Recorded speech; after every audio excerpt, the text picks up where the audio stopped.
पिछले साल का जिक्र है कि आपने सुना होगा कि ईरानियन प्रेसिडेंट इटली गए थे। उन्होंने वहाँ पे इटली के सदर से मुलाकात करनी थी और जिस म्यूज़ियम में उनको सदर से मिलना था वहाँ पे थे कुछ न्यूड स्कल्पचर्स। तो ईरानियन प्रेसिडेंट ने कहा, बोला नहीं भाई सीन ही ऑफ है, मैं तो नहीं जा रहा। उनका सर बड़ी मुश्किल से इटली वालों ने घास डाली है, 20 साल से पाबंदियाँ लगी हुई हैं हमने, मेहरबानी करें। उनका नहीं जब तक पर्दे का इंतज़ाम नहीं हो रहा मैं नहीं जा रहा।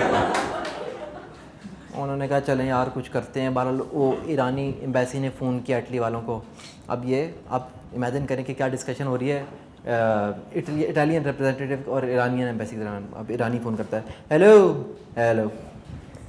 सो our president is visiting Italy next week and we need you to make some arrangements for the president. Arrangement? Oh, the president wants to have some fun, huh?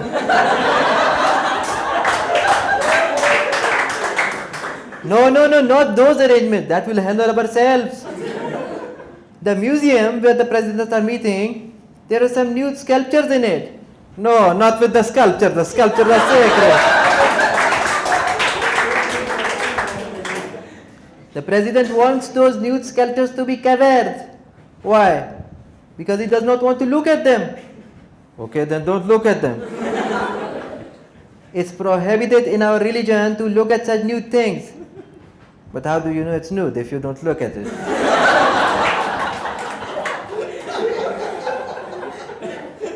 It's okay for the first time. After that it is not. Okay, tell your president to not look at the sculpture for the second time. The problem is not the second time, bro. We know our president better than you. अब Italy वालों ने बोला कि यार चलो यार परे खप पकाओ। उन्होंने कर दिए कवर स्कल्पचर्स, वो पर्दे डाल दिए उन्होंने। अब इस पे इटली वाली आवाम को गुस्सा चढ़ गया। उनका ये क्या तरीका है, हमारा कल्चर है, हमारी सकाफत है, इतने सदियों पुराना आपने पर्दे डाल दिए। अब आप ये चेक करें कि हर कौम का अपना तरीका होता है अपने हीरोज़ को खराज अकीदत पेश करने का, लेकिन यार ये कौन सा तरीका है?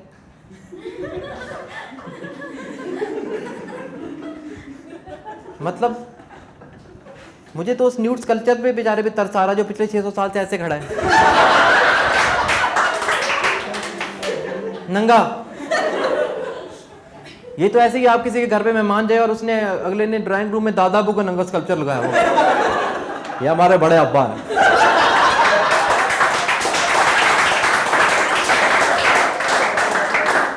बहुत अजीम आदमी थे जी, मैं देख सकता हूँ।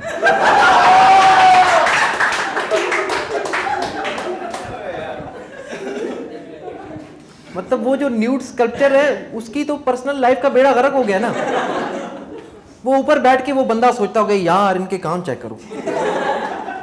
मतलब मैंने इतनी फिलॉसफियाँ दी हैं, इतनी इन्वेंशनें की हैं, अच्छा भला इज्जतदार आदमी था मैं मरने से पहले, और इन्होंने ये इज्जत दी है मुझे मरने के बाद, मैंने नंगा करके खड़ा कर दिया मुझे, वो भी म्यूजियम के अंदर। पूरी दुनिया से लोग आते हैं, तस्वीरें खींच के चले जाते हैं हर साइड से। उसने तो ईरानी प्रेसिडेंट को दुआएं दी होंगी, तो भाई 2 दिन और रुक जाओ भाई, बड़े दिनों बाद पर्सनल स्पेस फील करूंगा।